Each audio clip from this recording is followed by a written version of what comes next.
समय मेरे साथ हैं, यूपीएससी क्वालिफायर हैं और खास बात यह है कि 8 साल आर्मी में सर्व करने के बाद अखनूर का रहने वाला अभिनंदन जो है उसने यूपीएससी को क्वालिफाई किया। इस समय अगर आप अभिनंदन के घर में आएंगे तो काफी रौनक है, घर वाले भी खुश हैं, रिश्तेदार भी आए हुए हैं। लेकिन आप जानते हैं कि जब आप आर्मी में सर्व कर रहे होते हैं तो सबसे मुश्किल बात ये होती है कि आप किसी भी और चीज के लिए टाइम निकालना मुश्किल हो जाता है। ऐसे में यूपीएससी को क्रैक करना, जिसे माना जाता है कि देश का सबसे मुश्किल एग्जामिनेशन है, लाखों बच्चे अपेयर होते हैं, कुछ ही बच्चे सिलेक्ट होते हैं। कैसे अभिनंदन ने ये यूपीएससी क्वालिफाई किया, सब पर बात करेंगे। अभिनंदन, सबसे पहले तो congratulations. Thank you so much. मुझे बताएं कि आर्मी में आपने लगभग 8 साल से सर्व किया है।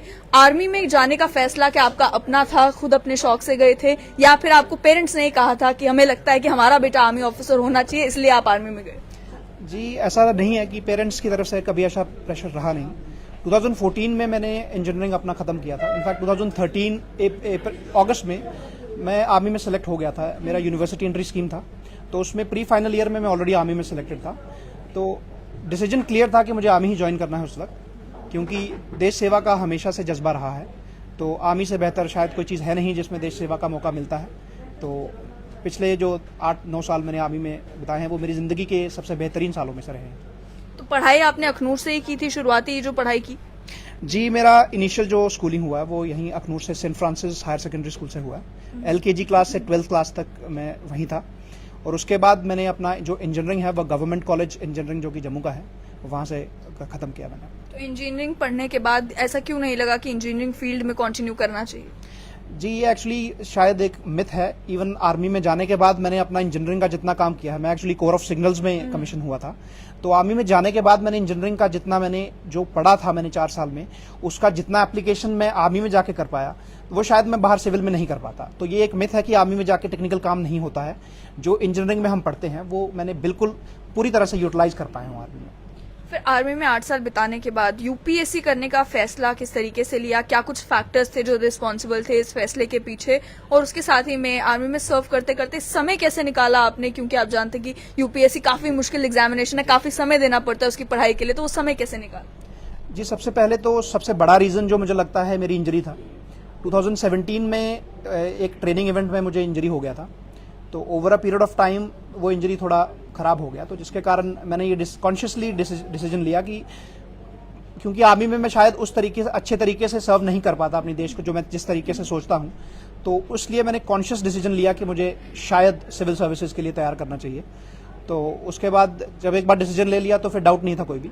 तो 2020 के आसपास मुझे 19 के आसपास तैयारी मैंने शुरू कर दिया था अपने लेवल पे।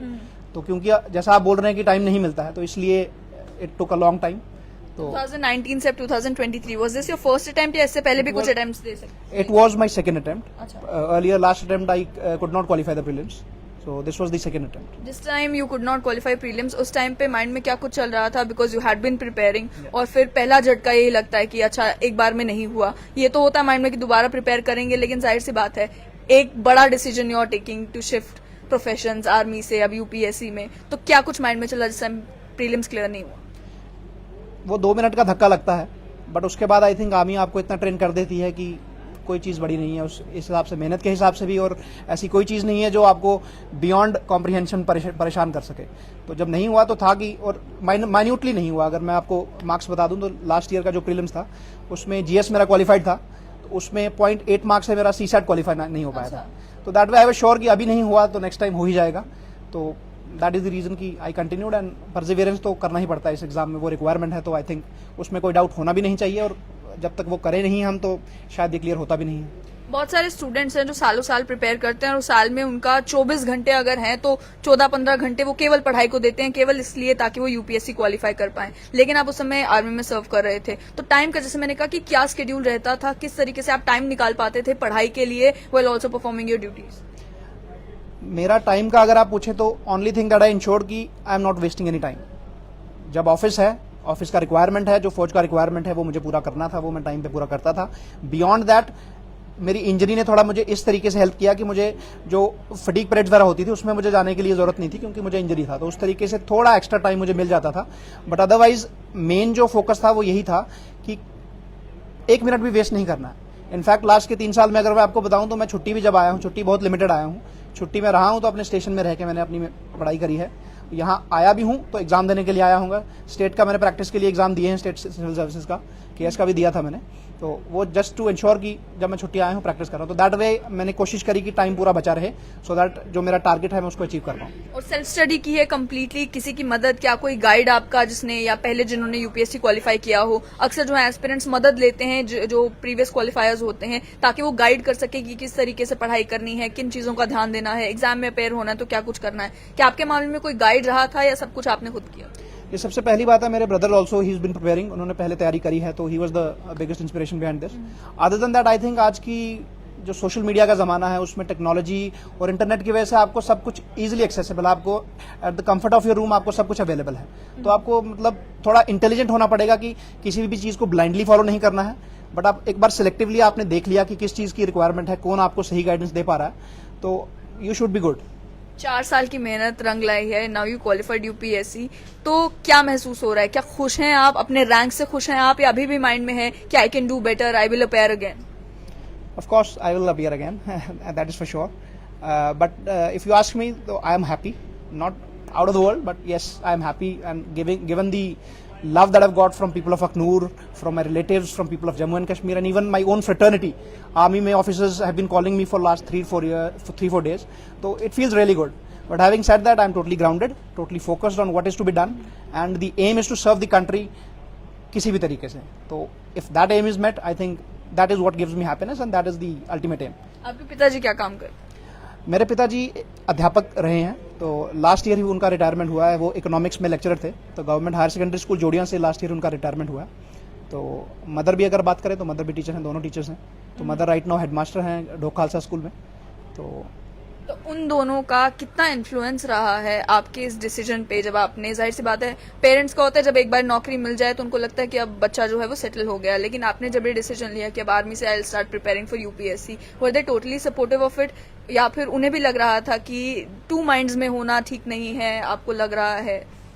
What were their reaction? जैसा मैंने पहले बताया कि फर्स्ट थिंग इज कि मेरे ही दिमाग में टू माइंड्स का कोई इशू नहीं था। I was absolutely clear, 100% focus clear था कि दिस इज डन। आर्मी ने मुझे बहुत कुछ दिया, बहुत कुछ अच्छा सीखने को मिला, बट इंजरी के कारण I might not be able to serve. तो उसमें कोई दो राय नहीं थी कि मुझे इस तरफ अभी जाना ही जाना है। और जहां तक रही बात घर वालों की, घर वालों ने पूरी तरह से सपोर्ट किया, इनफैक्ट हमेशा से उन्होंने सपोर्ट रखा है, तो कोई डाउट नहीं। और जहां तक मैं आपके पापा के बारे में बताना चाहूंगा, उन्होंने खुद भी तैयारी करी है अपने टाइम पे। अच्छा। तो ही अंडरस्टैंड्स, इनफैक्ट मतलब यू विल बी अमेज्ड कि पापा क्या करते हैं, यूट्यूब पे यूपीएससी की वीडियोस देखते रहते हैं कोचिंग की, तो वो पूछते रहते हैं कि मतलब ये पढ़ लिया तुमने, ये पढ़ लिया, तो उनको हमेशा से इंटरेस्ट रहा है। तो अगर आप इस जर्नी की बात करें तो somewhere that gratitude is towards him कि उनका हमेशा से वो सपना रहा है। तो आई थिंक क्योंकि उनके लिए बहुत बड़ी चीज़ है, तो उस एंगल से ये मेरे लिए बहुत बड़ी चीज़ है।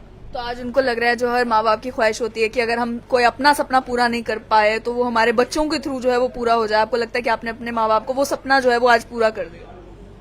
I can say that very proudly, I can say that. And yes, अभी जब उनको प्राइवेटली मिलेंगे, अभी तो तामझाम चल रहा है, तो जब आराम से बैठेंगे तो देन शायद वो सिंक इन होगा। तो otherwise yes, really happy for that. और आपके भाई का, क्योंकि वो भी प्रिपेयर कर रहे थे, तो अब उल्टा होगा, पहले वो आपको गाइड कर रहे थे कैसे प्रिपेयर करना है, अब आपका क्वालिफाई हो गया, now you will be guiding him how to prepare. जो हमारी फैमिली का हिसाब है, we are a constant support system for each other. हम एक दूसरे को हमेशा पुश करते रहे हैं, तो कभी मेरे को जरूरत पड़ती है, कभी उनको पड़ती है, तो वो एक कांस्टेंट प्रोसेस है, तो पुश चलता रहेगा। एम है, इट्स नॉट जस्ट कि हमारी immediate family, in fact you will ask my cousins और anybody I know, it is our habit, it is our passion that people continue to do good, because youngsters have that power कि देश को बदलने का उनमें वो जज्बा है, वो पावर है। और अगर हमारे पास वो ताकत है कि हम एक भी बच्चे को एक सही दिशा दिखा के उनको वहां तक पहुंचा सकें, तो I think that is the aim. इस बार जम्मू कश्मीर से जब यूपीएससी की लिस्ट देखते हैं तो लगभग 16-17 ऐसे लोग हैं जो एस्पिरेंट्स हैं जिन्होंने यूपीएससी क्वालिफाई किया, हो सकता है उससे भी ज्यादा हो, उतने आइडेंटिफाई हो पाए हैं। तो कैसे देखते हैं कि ये जो चेंज आ रहा है एक माइंडसेट में? पहले अगर जम्मू कश्मीर में देखा जाता था सरकारी नौकरी was a concept, but UPSC के लिए बहुत कम लोग कोशिश करते थे, उन्हें लगता था कि कहाँ ही जम्मू कश्मीर का कोई युवक जो है वो यूपीएससी क्वालिफाई कर पाएगा। लेकिन पिछले 7-8 साल से देखने को मिला इस ट्रेंड में काफी चेंजेस आ रहे हैं। किन चीजों को आप रिस्पॉन्सिबल ठहराते हैं इस माइंडसेट में चेंज के लिए, और दूसरा कि बहुत सारे एस्पिरेंट्स ऐसे होंगे जो अब आपकी कहानी सुनने के बाद आपके साथ इन टच आना चाहेंगे, गाइडेंस चाहेंगे कि आप हमें बताएं कि कैसे क्वालिफाई करना है, तो उन सब के लिए क्या कहना चाहेंगे? सबसे पहले तो आपके माध्यम से मैं जम्मू कश्मीर के जिन बच्चों ने क्वालिफाई किया है, आपके माध्यम से उनको सबको, उनके परिवार को और ब्रॉडर जम्मू एंड कश्मीर की कम्युनिटी को कॉन्ग्रेचुलेट करना चाहूँगा। और दूसरी बात जो आपने कही कि रुझान की पिछले 10 साल में बदला है, तो उसका बहुत श्रेय आई थिंक इंटरनेट को ही जाता है। अवेयरनेस बढ़ रहा है। हमारे प्रीवियस 10 ईयर्स में काफ़ी लोग हुए हैं JNK में जिन्होंने बहुत अच्छा रैंक भी मारा है, starting from Shah Faesal back in 2010। तो वहाँ से वो अवेयरनेस आता है। तो it is just like a wild fire, एक बार आग लगती है तो फैलती जाती है। तो I think that is the reason कि मोर अवेयरनेस आ रही है। जैसे आपने कहा कि आज से 10 साल पहले शायद 1-2 बच्चे होते थे, तो पिछले आप 7-8 साल से देखिए तो हर लगातार 10-15 बच्चे हर साल निकाल रहे हैं। तो आई थिंक उसका क्रेडिट एक तो सोशल मीडिया को जाता है, और दूसरा ऑब्वियसली जिन बच्चों ने पहले निकाला है तो उन्होंने एक लेगेसी छोड़ दी। उन्होंने बता दिया है कि जम्मू कश्मीर के बच्चों में भी वो बात है, वो भी कर सकते हैं। तो जस्ट एक शायद पहले कॉन्फिडेंस की कमी थी और अवेयरनेस की कमी थी, अभी कॉन्फिडेंस भी आ गया कि हम कर सकते हैं, और दूसरा सोशल मीडिया से अवेयरनेस भी आ गया। आप अखनूर के रहने वाले हैं और अभी जो टॉप 10 में भी लड़की आई है प्रसन्नजीत कौर, वो भी उसका 4th रैंक है और वो पुंछ की रहने वाली है। तो जो लोग पेरिफेरल रीजन्स में रहते हैं, अक्सर उन्हें लगता है कि हमारे पास तो इतने रिसोर्सेज नहीं है कि हम यूपीएससी की तैयारी कर पाएं, या कई लोगों को लगता है कि हमें इस समय घर की मजबूरी है कि हमें जॉब करनी है, पैसा कमाना है, घर का ख्याल रखना है, हम कहाँ यूपीएससी के लिए तैयारी कर पाएंगे, हम कहाँ 10 घंटे डेडिकेट कर पाएंगे पढ़ाई के लिए। तो क्योंकि आपने काम भी मैनेज किया और साथ में यूपीएससी की भी तैयारी की, उन लोगों से क्या कहना चाहेंगे जिन्हें लगता है कि जस्ट बिकॉज उनके पास रिसोर्सेज कम है या उनके पास समय कम है तो वो यूपीएससी क्रैक नहीं कर पा रहे? मैं ये मानता हूं कि जैसे आपने बताया कि कई सोशल इकोनॉमिक कंडीशंस नहीं सूट करती हैं कई बार, but at the end of the day आपको ये रियलाइज करना है कि ज़िंदगी एक ही है। आपको कुछ टफ डिसीजंस लेने पड़ेंगे, रिस्क लेने पड़ेंगे। जैसा आपने प्रसन्नजीत के बारे में बात करी, आई थिंक उनका फर्स्ट अटेम्प्ट है, अभी वो 22 साल की हैं और पुंछ में रह के उन्होंने ऐसा कर दिखाया है। तो सबसे पहले तो उनके घर वालों को बहुत बहुत मुबारकबाद। तो उन्होंने ये प्रूव कर दिया है कि फ्रिंजेस में रहने के बावजूद भी, क्योंकि जैसा हमने पहले कहा कि टेक्नोलॉजी आपको दिल्ली लेके चली गई है, अभी आपको दिल्ली जाने की जरूरत नहीं है। दिल्ली में इनफैक्ट अगर आपने रिसेंट प्रीलिम्स देखा हो तो वो इनफैक्ट यूपीएससी ऑल्सो ट्राइज कि कोचिंग इंस्टीट्यूट में जो लोग बैठे हैं उनको एडवांटेज ना मिले, सबके लिए इवन गेम हो जाए। तो उसके लिए आई थिंक अपने आप को लो कॉन्फिडेंस करने का कोई जरूरत नहीं है। तो जैसे उन्होंने प्रूव कर दिया है कि फ्रिंजेस में रह के पॉसिबल है। तो internet is the game, internet is the game changer. उसने सबको बराबर प्लेटफॉर्म पे ले आए हैं। तो आपको अंडर कॉन्फिडेंट होने की कोई जरूरत नहीं है। जस्ट एक बार मन में विश्वास रखना है कि मैं भी कर सकता हूं, और एक बार आपने विश्वास रख लिया फिर उसको आपको बैक करना पड़ेगा डिसिप्लिन के साथ और कंसिस्टेंसी के साथ। तो I think that is the key. थोड़ा प्रिसाइज अगर बात की जाए तो स्टडी मटेरियल्स के मामले में या फिर सब्जेक्ट चूज करने के मामले में, जिस टाइम आप मेंस दे रहे हैं, क्या एडवाइस देना चाहेंगे जितने भी एस्पिरेंट्स हैं उनको? आपने किस तरीके से चूज किया कि आप कौन सा सब्जेक्ट लेते, या आपने किस तरीके से चूज किया कि कौन सा स्टडी मटेरियल पढ़ना है? क्योंकि अबंडेंस है, इंटरनेट पे भी अगर आप जाएंगे अबंडेंस है। How do you narrow it down? First of all I stick to the optionals thing. तो ऑप्शनल का आपको सबसे इंपॉर्टेंट जैसे क्राइटेरिया सभी टॉपर्स बताते हैं कि क्राइटेरिया इज आपका इंटरेस्ट, क्योंकि ऑप्शनल इज समथिंग जो कि बाद में गेम चेंज करता है। तो अगर आपका इंटरेस्ट नहीं है तो 2 महीने 3 महीने पढ़ के आपका थोड़ा you will B board by that. तो क्योंकि optional is the game changer, तो ऑप्शनल आपका वैसा होना चाहिए कि आपको इंटरेस्टेड मतलब रहना है उस सब्जेक्ट को, स्टिक कर सके आपको। तो जहाँ तक मेरी बात है, मैंने फिलोसफी ऑप्शनल लिया था। तो मेरा तो एक तो रीज़न ऑब्वियसली इंटरेस्ट था, दूसरा क्योंकि टाइम की कमी थी तो मुझे ऐसा ऑप्शनल चूज करना था जिसमें सिलेबस थोड़ा लिमिटेड हो। तो that is the reason I chose philosophy. बाकी इट्स ऑल इंडिविजुअल। अगर आपको किसी पर्टिकुलर सब्जेक्ट में इंटरेस्ट है तो choose that, but having said that you have to be backing yourself to work hard to crack it down. और study material choose करना, how do you narrow it down with the abundance of material that is present? YouTube पे हजारों videos हैं, हजारों channels हैं, how do you narrow it down? Study material के लिए सबसे पहली बात है कि आपको ज़्यादा लेफ्ट राइट भागने की ज़रूरत नहीं है। आप 1 या 2 टॉपर्स को देख लीजिए जो आपको ठीक लगे, क्योंकि आई डोंट नो, मतलब I not interacted with the outside world, तो I have been isolated for last 8 years, तो I don't know how the outside world works. But having said that 1-2 toppers आप देखें, उसके बाद जस्ट सी कि उनमें common subject की list क्या है, और एक बार फाइनल कर लें तो स्टिक टू इट। क्योंकि इफ़ यू आस्क मी तो I have kept it simple. Her subject की एक जो कॉमन सब लोग पढ़ते हैं मैंने भी वही पढ़ी है।